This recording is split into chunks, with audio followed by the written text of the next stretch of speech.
मृत्यु भएको बच्चाको फोन रातको ठीक 12 बजेको थियो। काठमाडौँबाट टाढा एउटा सानो गाउँमा रमेश एक्लै घरमा बसेको थियो। त्यसै बेला उसको मोबाइलमा एउटा अनजाना नम्बरबाट फोन आयो। उसले सोचे यति बेलामा कसको फोन होला। उसले फोन उठायो।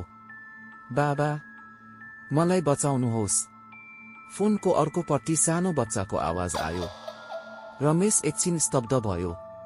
उसको शरीर काँप्न थाल्यो, किनकि त्यो आवाज उसकै 7 वर्षको छोरा रोहितको थियो, जो 3 दिन अघि नदीमा डुबेर मरेको थियो। रमेशको सास अड्कियो। उसले डराउँदै सोध्यो, रोहित, तिमी कहाँ छौ बाबा? म अँध्यारो ठाउँमा छु।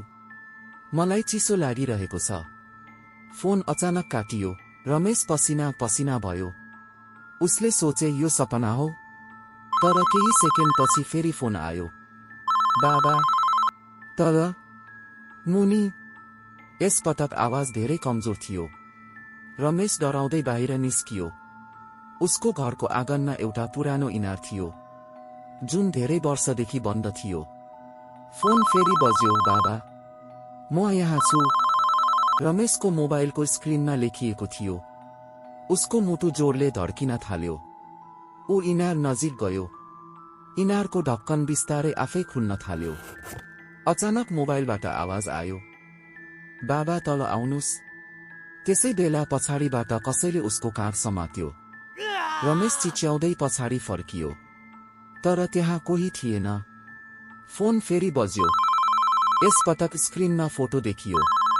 रोहितको फोटो, तर उसको आँखा कालो थियो, पूर्ण कालो। बाबा, तपाईँ किन मलाई बचाउन आउनु भएन? रमेश रुँदै करायो। म ढिला भए छोरा, माफ गर। त्यसै बेला इनारभित्रबाट सानो हात बाहिर निस्कियो। रमेशले डर र माया दुवै महसुस गर्यो। उसले त्यो हात समात्न खोज्यो, तर जति समात्न खोज्यो त्यो हात लम्बिँदै गयो। असामान्य, मान्छे जस्तो होइन। अचानक उसको मोबाइल जमिनमा खस्यो। स्क्रिन फुट्यो, तर आवाज अझै आइरहेको थियो, अब तपाईँ पनि मेरो साथमा आउनुहुन्छ। अर्को दिन बिहान गाउँलेहरूले देखे इनारको ढक्कन खुला थियो। रमेश कतै देखिएन।